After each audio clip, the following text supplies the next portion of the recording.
एक नगर के एक सेठ जी, बहुत धनवान संपन्न, सबसे बड़े सेठ थे एक नगर के। एक दिन अपने पुत्र को डांट रहे थे, बोले इतना बड़ा होता जा रहा है, तेरे को धन कमाना नहीं आता, धंधा करना नहीं आता, व्यापार करना नहीं आता। अरे बुद्धिमान व्यक्ति होता है, शुद्धि व्यक्ति होता है तो मरे हुए चूहे से भी धन कमा लेगा, और तेरे लिए सब कुछ बना के खड़ा कर दिया, अब भी तू इसका व्यापक नहीं कर पा रहा, इसको और विस्तृत नहीं कर पा रहा। तभी सेठ जी के घर में काम करने वाली एक उनका बेटा भी वहीं खड़ा था। सेठ जी की बात सुन रहा था। सेठ जी कह रहे थे, बोले विवेकी व्यक्ति मरे हुए चूहे से भी धन कमा लेगा।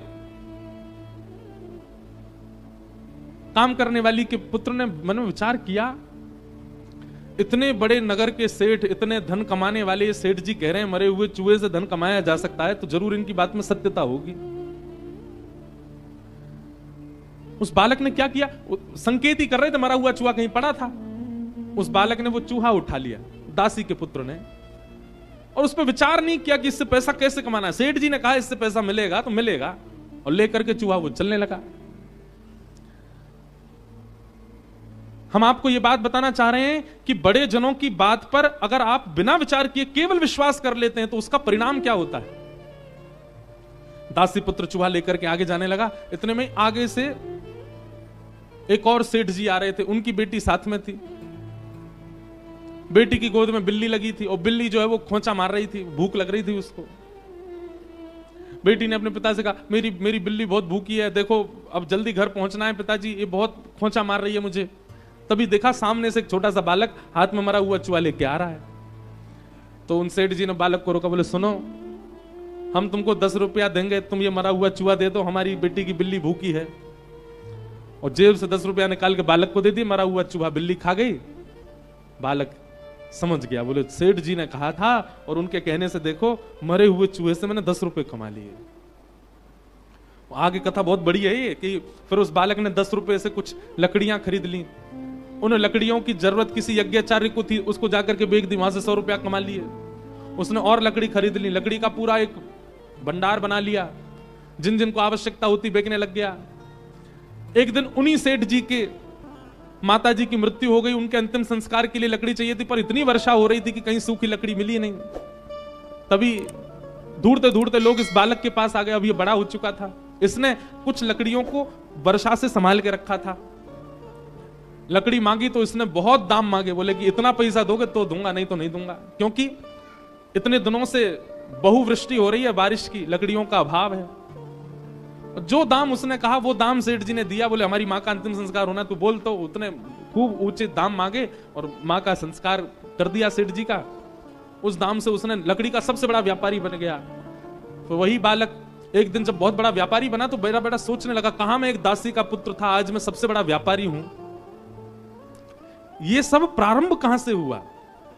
तब उसने सोचा, वो सेठ जी जिनके यहां मेरी मां काम करती थी, वो अपने बालक को डांट के कह रहे थे कि चूहा से, मरे हुए चूहा से धन, वहीं से मैंने सबसे पहली कमाई मेरी वहीं हुई थी, 10 रुपया कमाए थे मैंने। आज अपने गुरुजी को प्रणाम करके आऊं। और बालक सोने का चूहा बना करके ले गया, छोटा सा, और सेठ जी के पास गया, उनके चरणों में रख करके बोला, जय हो मेरे गुरुदेव, आपके एक वचन का मैंने बिना विचार किए पालन किया, विश्वास करके पालन किया, आज मैं पूरे विश्व का, नगर का राजा बन गया हूं आपकी कृपा से। कहने को एक कथा है, पंचतंत्र की कथा है, छोटे बच्चों को पढ़ाने वाली कथा है, पर इसमें बहुत विशेष बात है। हम व्यासपीठ पे बैठ के, रामेश्वरम तीर्थ में बैठ करके कह रहे हैं, वैसे तो यहां बच्चों की संख्या कम है, पर हमको सुनने वाले बच्चे ऑनलाइन बहुत ज्यादा हैं, उनसे हम कहना चाह रहे हैं, गोस्वामी जी की इस बात को देखिए, मात पिता गुरु प्रभु की वाणी, विनही विचार करिए शुभ जानी। सबसे पहले बात तो माता पिता की आज्ञा मानना शुरू करो, और फिर दूसरी बात, माता पिता की आज्ञा में विनही विचार, उसमें विचार मत करो, करिए शुभ जानी।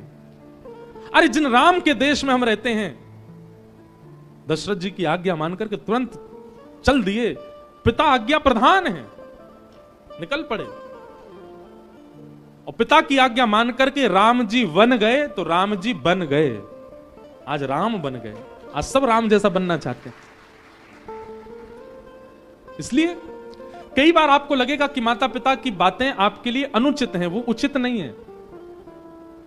महादेव परम उदासी हो चुके हैं, अब परम बीतराग हो चुके हैं। विवाह का दूर दूर तक भी संकेत महादेव के चित्त में नहीं था सती के जाने के बाद।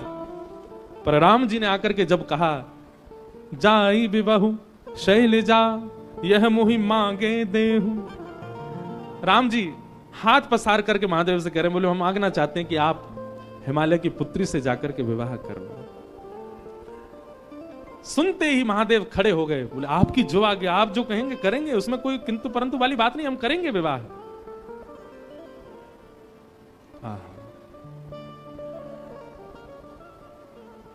राम जी की पावन छवि को अपने हृदय में विराजमान करके राम जी की आज्ञा मानने को स्वीकार हो गए महादेव। सप्त ऋषियों को बुलाया और सप्त ऋषियों को बुला करके कहा कि राम जी ने एक कन्या ढूंढी है हमारे लिए, हिमालय की पुत्री है, आप जाकर के उसकी प्रेम की परीक्षा लेकर के आओ, कैसी है। सप्त ऋषियों को भेजा। आहा, सप्त ऋषि हिमालय की उस कंदरा में गए जहां पार्वती बैठ करके तपस्या कर रही थी। ऋषि ने गौरी देखी तह कैसी, मूरति मंत तपस्या जैसी। सप्त ऋषि लेने के लिए गए थे परीक्षा, पर दूर कंदरा में बैठी हुई जैसे ही गौरी को देखा, पार्वती जी को देखा, तो सप्त ऋषि बोले उनको कन्या नहीं दिखाई दी, उनको शैलजा नहीं दिखाई दी, उनको पार्वती नहीं दिखाई दी, तो बोले साक्षात तपस्या ही मानो बैठी हो, ऐसी लग रही है पार्वती जी। जिन महादेव, अच्छा एक बात बोले, महादेव को आज भी प्राप्त करना तपस्या से कम नहीं है। आज भी इतने सहजता से महादेव मिलते नहीं है। थोड़ी थोड़ी तपस्या तो सबको करनी पड़ती है, चाहे थोड़ी सही करनी तो पड़ती है। हमको रामेश्वरम आना पड़ा तो आने में ही तपस्या हो गई। जो लोग ट्रेन से आए हैं उन्होंने तो घनघोर तपस्या करी है, पर जो फ्लाइट से आए उनकी भी तपस्या कम नहीं है। दिल्ली से उड़ो पहले मदुरई की, अब तो सीधी फ्लाइट है, पर बीच में पहले हम आते थे सीधी नहीं थी, पहले चेन्नई रुको, फिर चेन्नई से दूसरी फ्लाइट पकड़ो, फिर मदुरई आओ, फिर मदुरई से गाड़ी चला के लौट के आओ, फिर यहाँ की भीड़ भाड़ में लग के जैसे तैसे। थोड़ा तप तो करना ही पड़ता है, बिन तप शिव नहीं मिलते। और शिव का स्वरूप क्या है? विश्वास। बिना तप के विश्वास प्रकट नहीं होता, तप तो करना पड़ता है। और जब अर्धांगिनी बनना है तो साक्षात तपस्या का रूप धारण करना पड़ेगा।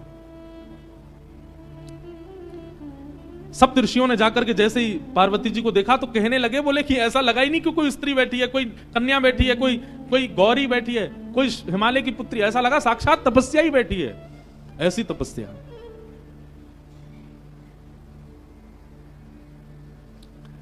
सप्त ऋषियों ने पहले तो देख करके आनंदित हो गए, लेकिन कहा कि महादेव की आज्ञा है, जाकर के इनकी परीक्षा लें। सप्त ऋषियों ने जाकर के परीक्षा ली। बोले बताओ ए कन्या, तुम यहां बैठ करके क्यों तपस्या कर रही हो? तुम्हारी तपस्या का कारण क्या है? पार्वती जी कह रही हैं,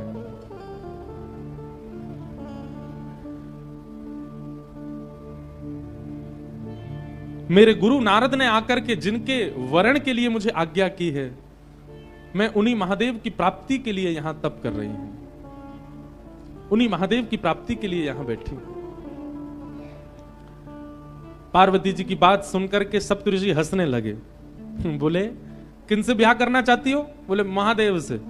बोले वो महादेव जिनका रहने का ठिकाना नहीं, खाने का ठिकाना नहीं, पीने का सोने का ठिकाना नहीं, भभूति रमा करके जो रहते हैं, भूत प्रेतों के बीच जो रहते हैं, अरे जिनके ऊपर छत भी नहीं है, आकाश ही जिनकी छत है, ऐसे महादेव जिनके खुद के पहनने के वस्त्र दूसरे नहीं होते, उनसे तुम ब्याह करना चाहती हो?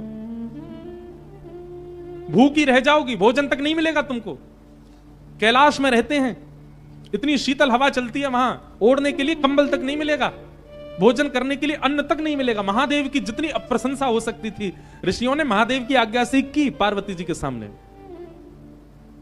उनसे ब्याह करने का क्यों मन बनाती? हमने तुम्हारे लिए उचित वर देखा, तुमने तपस्या तो की, तुम्हारा तप व्यर्थ नहीं जाएगा, हमने तुम्हारे लिए एक उचित वर देखा है, उससे तुम्हारा ब्याह करा देंगे।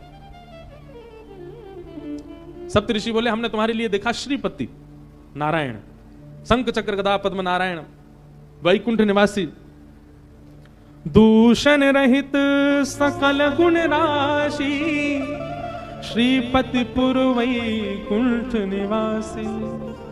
हे पार्वती, तुम्हारे लिए हमने सुयोग वर देखा, जैसा तुम्हारा रूप स्वरूप है, तुम जिनके बगल में खड़ी होकर के बिल्कुल सुसज्जित लगोगी, वो तो श्रीपति नारायण हैं, उनसे तुम्हारा ब्याह करा दे। श्रीपति नाम सुनते ही पार्वती जी हंसने लगी। वाह, हे ऋषियों, आप सबको मैं प्रणाम करती हूं। आपने अभी अभी कहा श्रीपति, श्री यानी कि लक्ष्मी, और उनके जो पति हैं, मतलब जो पहले से ही विवाहित हैं, आप उनसे हमारा विवाह करवाना चाहते हो? आप हमको आकर के मार्ग दिखा रहे हो कि कलेश करवाना चाह रहे हो? मतलब हम विवाह करके वहां वैकुंठ में जाएं और फिर श्री यानी कि लक्ष्मी और हमारे बीच में विवाद ही बना रहे? क्षमा करें, इस तप के बल हमको वो सब नहीं चाहिए। नारद वचन न मैं परिहरऊ, बसऊ भवन उर्जरो नहीं डरहु, गुरु के वचन प्रतीत न जये, सपने हूं सुगम न सुख निधते हैं। पार्वती जी कह रही हैं, मुझे अपने गुरु पर बहुत भरोसा है। मेरे गुरु ने मेरे लिए जो चुना है, वो चाहे अब जैसा हो, मैं उसी के साथ रहूंगा। जो गुरु आज्ञा पर भरोसा नहीं करता, गुरु आज्ञा का पालन नहीं करता, उसको सपने में भी कभी उसका सफल नहीं हो सकता, उसका कभी मनोरथ सिद्ध नहीं हो सकता। मुझे अपने गुरु पर बहुत भरोसा है। भरोसो दृढ़ इन चरणन के। बंधुओं, ये बातें ना आप लोग कथा में तो खूब भाव से सुनते हो, पर पालन नहीं करते, ये बात हम जानते हैं। हम लोग सारे नियमों का पालन कर लेते हैं, लेकिन विश्वास नहीं रखते ठाकुर के प्रति, गुरु के प्रति। जिन उमा पार्वती को आप देख रहे हैं, ये पार्वती जी को जाकर के आप कुछ मांगे चाहे ना मांगे, आज मेरे कहे से जाइएगा, महादेव का केवल दर्शन कीजिएगा, मांगने के लिए पार्वती जी के सामने जाइएगा और झोली फैला करके कहिएगा, माता पिता गुरु और शास्त्रों के प्रति हमारा अखंड विश्वास प्रकट हो। हे पार्वती जी, ये वरदान हमें प्रदान करो, क्योंकि विश्वास की साक्षात प्रदाता आप हैं। आजकल की माता जी होती तो अब तक सप्तऋषियों की बात सुनकर के श्रीपति से ब्याह कर लिया होता। आजकल की माता जी तो ये सोचती हो, ठीक है, श्री को हम देख लेंगे, हम ही अधिपत्य संभालेंगे वैकुंठ में, ऐसे के संग थोड़ी रहेंगी जिसकी इतनी निंदा कर रहे हैं सब लोग। अरे कहां तक कहें, पार्वती जी ने पहले तो गुरु विश्वास को अटल दिखाया कि मेरा मेरे गुरु के प्रति भरोसा है, वो जैसे भी चुन के लाएंगे मैं उनसे ब्याह करने को तैयार हूं। आहा, और यह पंक्ति तो इतनी अद्भुत है पार्वती जी की।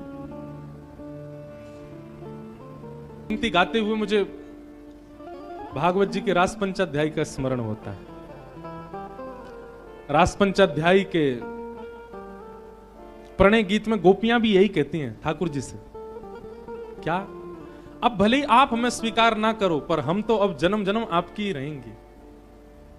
पार्वती जी कह रही हैं कि अब ये मेरा हट है कि या तो मैं शिव से ब्याह करूंगी, नहीं तो कुंवारी रहूंगी।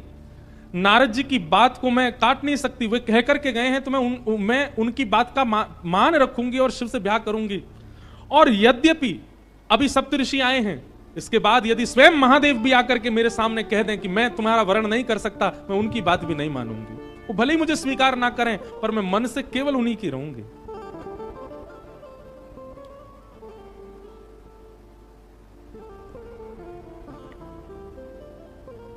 एक बात हम कहते हैं,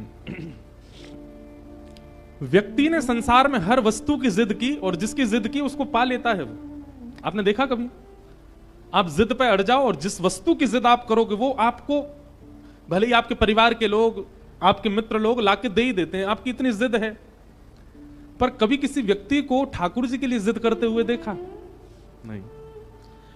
लेकिन एक सूत्र बता रहे हैं, जिसने भी जिद की उसने पा लिया ठाकुर जी को। मीराबाई ने जिद की, एक दिन बारात जा रही थी और छोटी सी मीराबाई अपनी मां से जाकर के कहती, मां ये क्या हो रहा है, नीचे इतने ढोल नगाड़े बज रहे हैं, सब नाच रहे हैं, ये क्या हो रहा है? मां ने कहा, अरे एक बींगड़ी के लिए उसका बींग, उसका पति, होने वाला पति दुल्हा बन करके घोड़ी पर चढ़ के जा रहा, उसके परिवार के लोग सब नाच रहे हैं और ये जाएगा और किसी की लाली से जाकर के ब्याह करेगा, फिर सदा उसको अपने पास ही रखेगा। देखते देखते मीराबाई के मन में आया, मैया मेरा बींद कब आएगा? छोटी सी मीरा, मेरे पति कब आएंगे? और मेरे पति कौन है, मेरा बींद कैसी बारात लेके आएगा, उसकी बारात में कैसे लोग नाचने वाले होंगे। बड़ी माताएं बहनें सब हंसने लगी, अरे मीरा तू तो छोटी सी कैसा हट करती है, अभी तो बहुत समय तेरे ब्याह में। मां जाकर के रसोई घर में काम करने लगी। अब मीरा जाकर के द्वार पर खड़े होकर बोले, मां बताओ ना मेरे बींद कौन है, वो कब आएंगे।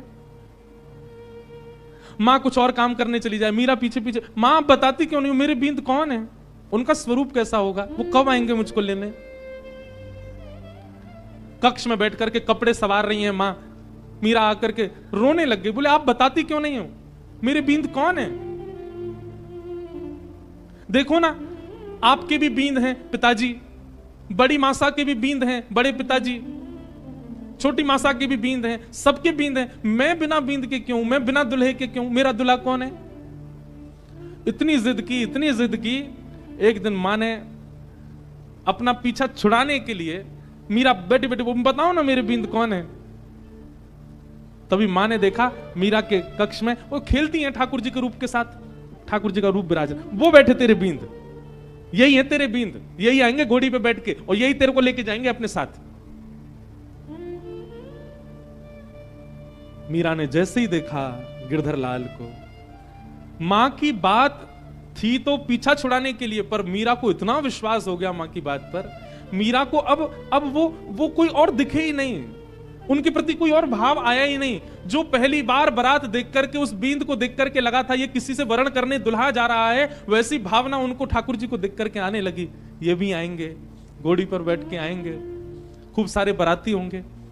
और भैया संसार के दुल्हा जब जाते हैं तो संसारी बाराती जाते हैं, अब जब मेरे दुल्हा ही गिरधर गोपाल हैं तो इनकी बारात में तो शंकर जी आएंगे, नारद जी आएंगे, इंद्र आएंगे, ब्रह्मा जी आएंगे, देवताओं की बारात आएगी। ये सारे ख्वाब मीराबाई बनाने लगी। अब वे जब भी गिरधर को देखती हैं ये भाव रखती नहीं है कि ये पाषाण है, ये मूर्ति है, ये भगवान है, ये मेरे बींद है। कुंवर भोजराज के साथ जब विवाह निश्चित कर दिया घर के लोगों ने, मीराबाई अपनी मां से जाकर के रोती है, मां आपने झूठ क्यों कहा मुझसे, आप तो पहले मुझे बता चुकी हैं कि मेरे बींद, मेरे पति तो वो हैं, और ये आप किसी अन्य राजकुमार, मेवाड़ के राजकुमार को सामने बैठा करके हमारा भाव करवा रही हैं। मां ने हंस के कहा, बोले वो तो मजाक में कहा था, वो तो ऐसे ही तू बालिका थी ना इसलिए कह दिया था। बोले आपने मजाक में कहा था, पर मैं तो तब से इनको ही पति मानती हूं।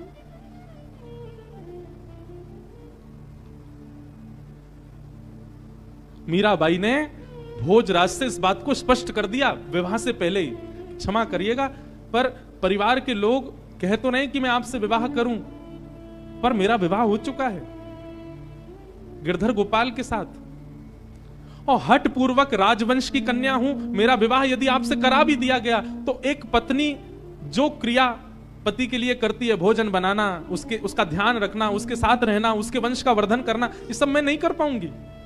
मैं इस योग्य नहीं हूं, मैं इस लायक नहीं हूं, मैं आपको पहले ही बता रही हूं, ताकि आप ही मना कर दीजिए कि मुझसे आपका ब्याह हो।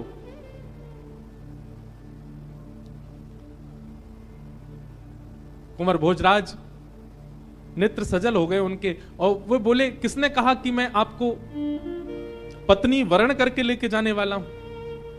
ये तो संसार को दिखेगा कि मैं आपसे ब्याह करूंगा, आपको पत्नी मान करके लेके जाऊंगा, पर वास्तव में तो हमारे मेवाड़ में राजा खूब हैं, शत्रु खूब हैं, कोई भक्त नहीं है, इसलिए एक भक्त को ले जाने के लिए आया हूं। और भले उसके लिए बहाना विवाह ही क्यों ना बने, हमारे मेवाड़ की भूमि धन्य हो जाएगी यदि आप मेरी पत्नी बनकर के चलेंगी। एक भक्त का पदार्पण मेवाड़ में हो जाएगा तो मुझे निश्चित है भक्त आएंगे तो ठाकुर को आना पड़ेगा। मैं इसलिए आपसे विवाह कर रहा हूं। मेरे विवाह के पीछे और कोई कारण, मीरा चरित्र बहुत अद्भुत है बंधु, अब मैं उसमें चला गया तो फिर मैं मीरा जी के बारे में ही बोलता रहूंगा। और वो हुआ, मीराबाई मेवाड़ की भूमि पर गई, इसीलिए हमारे श्री गोवर्धन नाथ, हमारे श्रीनाथ जी ब्रज छोड़ करके मेवाड़ चले गए, नाथ द्वार में विराज गए। नाथ द्वारा में इस बार गिरधर लाल जी का उत्सव है वहां पर। किसके लिए गए? क्योंकि मीराबाई घूमी है मेवाड़ में, वो चरण पधरा के आ चुकी है मेवाड़ में, इसलिए गए ठाकुर जी। अजब कुमारी के लिए गए मेवाड़। मीराबाई का जब ब्याह होना था ना, अगले दिन ब्याह होना है, रात्रि में ही मीराबाई ठाकुर जी को हृदय से लगा के सो रही हैं, रो रही हैं। मैं आत्मा से तो आपकी हो चुकी हूं, पर मेरे तन का विवाह माता पिता कहीं और कर रहे हैं। लेकिन बस एक बार आपसे प्रार्थना करके ये जानना चाहती हूं, आप मेरे तन को भी स्वीकार कर लीजिए ना, कोई और स्वीकार कर, उससे पहले एक बार आप कर लीजिए ना।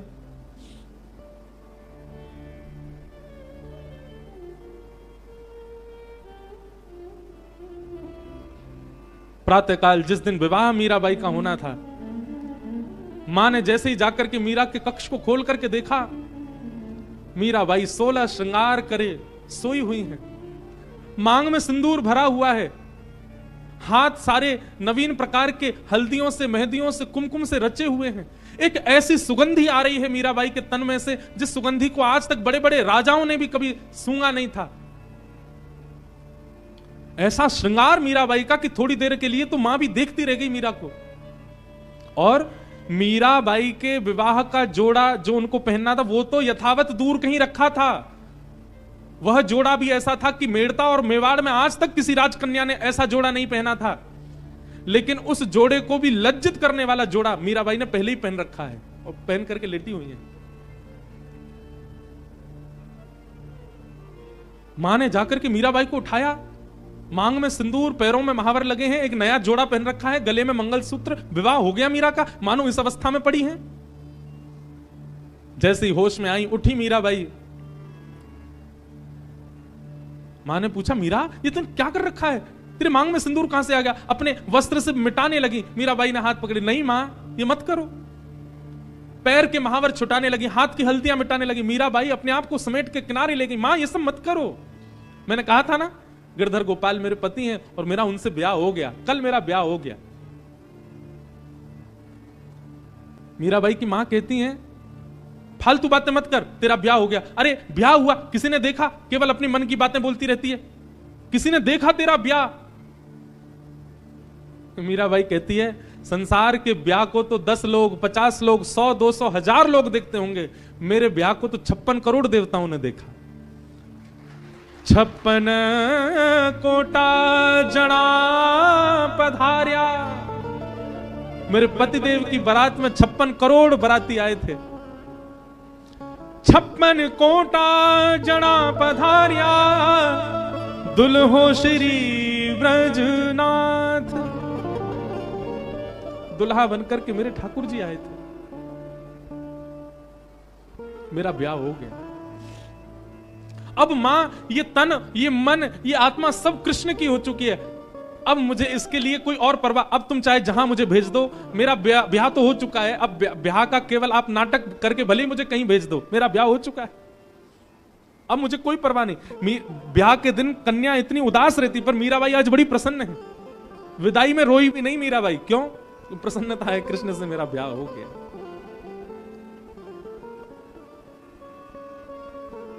कहने का अभिप्राय क्या? संसार ने, संसार के लोगों ने संसार की जिद की, और जिसकी जिद की वो मिल जाता है उनको। हट करने पर जिस वस्तु के प्रति हट किया गया वो प्राप्त हो जाता है। पर हमने कभी ठाकुर जी के लिए हट किया ही नहीं, हमने ठाकुर जी के लिए जिद की नहीं। कल की एक घटना बताएं। कल यहां हम कथा करके जा रहे थे, तो एक साउथ इंडियन फैमिली आई थी यहां। उनको हिंदी भी नहीं आती, पर थोड़ी थोड़ी समझ आती है, तो कथा सुनते हैं। श्रीरंगम से आए थे, तो वो बोले कि हम गोदाम्बा जी की माला लाए हैं लाल जी के लिए, आप कृपा करके हमें बुला लो। मैंने कहा आप आ जाओ। हम स्वाध्याय में और भ्रमण में इतने व्यस्त हैं कि हम किसी से मिल नहीं पा रहे हैं। तो हमने उनको बुलाया। उन्होंने आकर के एक ऐसी बात बताई, बोले महाराज जी, हमको जब पता चला कि आप रामेश्वरम आ रहे हैं, तो हमने विचार किया कि हम जाएंगे मिलने, पर हमारे पतिदेव का इतना कठिन काम आ गया कि निकलना असंभव था। असंभव, नहीं निकल सकते। बोले जब असंभव हो गया निकलना, तो मैंने मनी मन लाल जी से कहा कि हे लाल जी, हमें लगता है आपको हमसे मिलना नहीं है, इसलिए आप हमको बुला नहीं रहे हैं। जैसे हमारे यहाँ राधा रानी है, वैसे दक्षिण में रामानुज संप्रदाय में श्री गोदाम्बा जी हैं। गोदाम्बा जी को श्री जी का ही स्वरूप माना जाता है। उनका और ठाकुर जी का यहाँ नित्य विहार की कई चर्चाएं होती हैं। अभी समय भी नहीं है, नहीं तो मैं सुनाता कई भाव। तो बोले हमने वहीं बैठे बैठे आपके लाल जी को एक प्रलोभन दिया।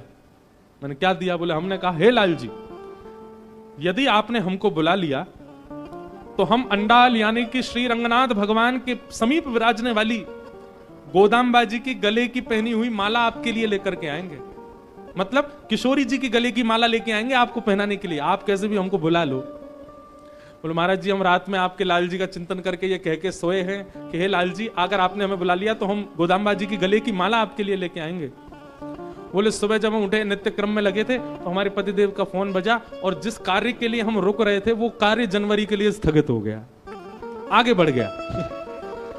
और बोले पतिदेव हमारे इतने पर, बोले देखो लाल जी ने तुम्हारी सुन ली, हमारा कार्य 1 महीना टल गया, अब हम जा सकते हैं रामेश्वरम। बोले हम तुरंत मंदिर गए, गोदाम्बा जी की माला लिए और माला लेकर के आए। हमने कहा पहना दो लाल जी को, और फिर गिरधर लाल जी ने वो माला स्वीकार की। ऐसे ठाकुर जी कोई हट करे तो सही, कोई जिद करे तो सही, ठाकुर जी से ठाकुर जी करेंगे उसके लिए क्रिया। पार्वती जी क्या कह रही हैं? जन्म कोटि लगी रगर हमारी, क्या वरऊ शंभु न तरहूं कुआरी। ये हमारी जिद है, या तो हम महादेव से ब्याह करेंगे नहीं तो कुआरी रहेंगी। और स्वयं महादेव भी आकर के अगर मुझसे कह दें कि वे मेरा वर्ण नहीं करेंगे, मैं उनकी बात भी नहीं मानूंगी, मैं तब भी उन्हीं को ही पति रूप में मांगूंगी।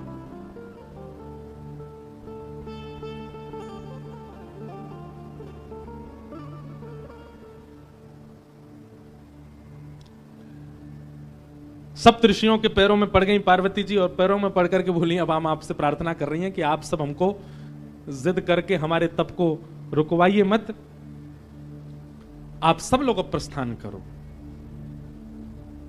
उसी काल में बंधुओं एक तारकासुर नाम का एक दैत्य था जिसने देवताओं की नाक में दम कर रखा था, देवताओं का वध करने के लिए तत्पर हो रहा था। सबने जाकर के पूछा कि ये तारकासुर मरेगा कैसे? तब किसी ने बताया, बोले कि भैया इसको मारने का एक ही उपाय। बोले क्या? शंकर जी का यदि पुत्र जन्म ले और वो इसको मारे, उसी के हाथों ये मरेगा। देवता सब सोचने लगे ये कैसे होगा, शंकर जी तो परम वीतराग होकर के बैठे, उनका ब्याह कैसे होएगा? वो तो ब्याह करना दूर दूर तक उनका कोई संभावना नहीं। तब ब्रह्मा जी ने कहा देवता आप सब लोग अब प्रयोजन करो, कैसे भी करके शंकर जी का मन बनवाओ, उनका मन बनेगा तो ही तारकासुर का वध हो सकता है।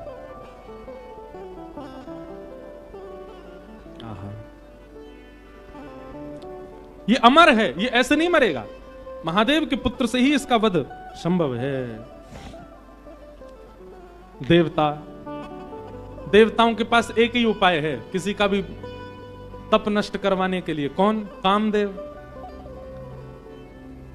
सब देवता कामदेव के पास गए। पठहु काम जाई शिव पाहि, करे छूब शंकर मनु माहि। तब हम जाई सिवहि शिर नाई, करवाऊ विवाह बरियाई। सबने कामदेव से जाकर के प्रार्थना करी। बोले कामदेव तुम जाओ। बोले क्या करना है? बोले जाकर के शंकर जी की भजन में, शंकर जी के तप में विघ्न डालो, उनके नेत्र खोल दो। वो जैसे ही तप से बाहर आ जाएंगे उसके बाद हम जाकर के उनसे प्रार्थना कर लेंगे कि आप ब्याह कर लो, पर उनके तप को भंग करने की क्रिया तुम ही करो। कामदेव बोला आप लोगों को और कोई नहीं मिलता, बस मैं ही मिलता हूं? हैं बेचारे सज्जन लोग, श्रेष्ठ लोग तप आदि करते, मेरे को भेज देते हो जाके इसका तप दूर कर दो। देवता सब कहने लगे हम देवता, तुम ये सोचो ना, तुम्हारा बलिदान 33 कोटि देवताओं का लाभ करता है, पूरे ब्रह्मांड का लाभ करता है। एक बात कहते हैं बंधुओं, बुरा नहीं मानिएगा, काम दैत्य नहीं है, काम देव है। उसको दैत्य हम लोगों ने बनाया है, उसकी दैत्य के प्रकार आराधना करते हैं। अब जैसे कि महादेव की आराधना का नियम है, जल चढ़ाओ, बिल्व पत्र चढ़ाओ, धतूरा चढ़ाओ, पुष्प चढ़ाओ, गंगा जल चढ़ाओ, ये नियम है। अब इस नियम से परे जाकर के यदि महादेव की आराधना करेगा तो महादेव उसका सर्वनाश करेंगे कि नहीं? ऐसी काम की भी आराधना का नियम है, लोग उसको विपरीत प्रयोग ले लेते हैं काम का, इसीलिए काम सर्वनाश करता है बुद्धि का, मति का, जीवन का। काम देव है, उसको देव की तरह भजो। सब देवताओं ने जाकर के कहा हे कामदेव तुम जाओ और जाकर के महादेव के तप को भंग करो। कामदेव बोले आप लोगों का कार्य सिद्ध होगा तो मैं चला जाता हूं। आहा, कामदेव और जगह तो बड़े सूक्ष्म रूप में जाता है, परंतु जब पता चला कि हमारे यजमान ही महादेव हैं तो प्रचंड रूप धारण करके गया। और प्रचंड रूप कैसा धारण किया? सबके हृदय मदन अभिलाषा, लता निहारी न वही तरु शाखा, नदी उमगी अम्बधु कहूं धाई, संगम करही तालाब तलाई। अरे महाराज, कामदेव केवल चैतन्य के अंदर आ गया नहीं, जड़ में भी काम प्रकट हो गया। ऐसा कामदेव ने आकर के आक्रमण किया पृथ्वी पर। वृक्षों से लताएं लिपटने लगी, वहां भी काम का दर्शन होने लगा। तालाब तलाइयों से जाकर के मिलने लगे, वहां भी काम का दर्शन। नदियों की गति इतनी तीव्र हो गई, सब जाकर के समुद्र से मिलने लगी। आकाश पृथ्वी से मिलने के लिए उतावले होने लगे। पृथ्वी अपने आप को जगह जगह से उच्छलित करने लगी, उठने लगी, आकाश से मिलने के। सब काम में हो गया। पशु पक्षी नभ जल थल चारी, भय काम वश समय विसारी। सब काम, जिस जगह देखो वहीं काम का दर्शन हो रहा है। पशु पक्षी आपस में लगे हैं, सब प्रकार के भाव सब जगह प्रकट हो रहे हैं। मदन अंध व्याकुल सब लोका, निश दिन नहीं अब लोक कहीं को का।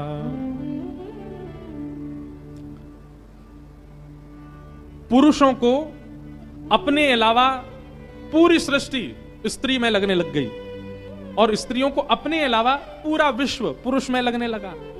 और काम की ज्यादा व्याख्या करनी नहीं है, पर बस हम ये इसलिए कर रहे हैं, जिन महादेव को आप दर्शन करते हो ऐसी स्थिति में भी डगमगाए नहीं, अपने ध्यान में बैठे रहे।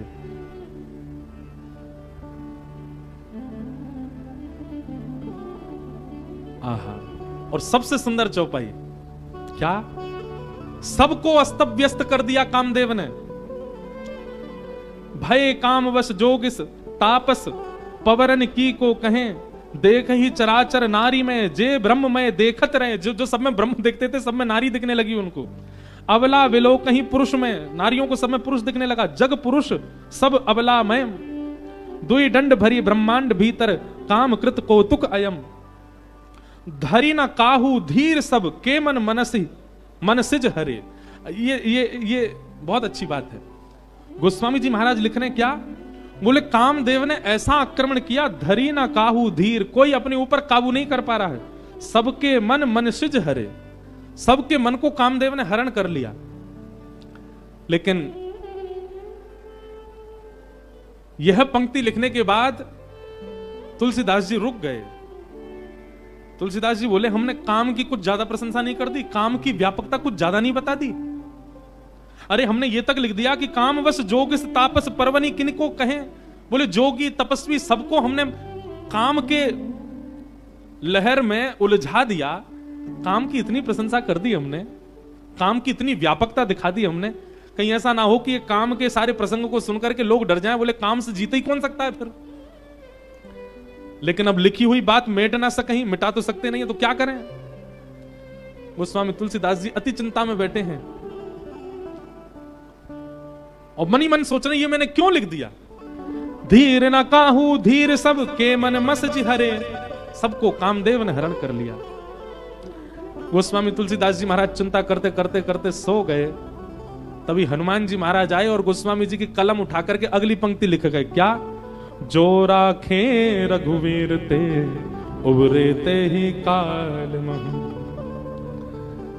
हनुमान जी महाराज लिख करके गए और सुबह उठते ही गोस्वामी जी ने स्नान ध्यान करके जैसे पुनः लिखने के लिए कलम उठाई तो क्या देखा, गोस्वामी जी जिस पंक्ति पर अत्यंत चिंतित हो गए थे कि काम ने सबको अपने वश में कर लिया, अब इससे आगे क्या लिखूं मैं।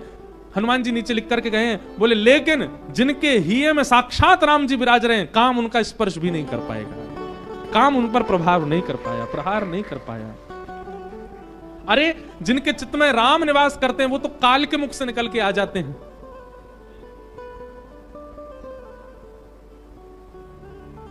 काम कैसे आक्रमण करे। सब जगह काम ने अपनी व्यापकता बिछा ली।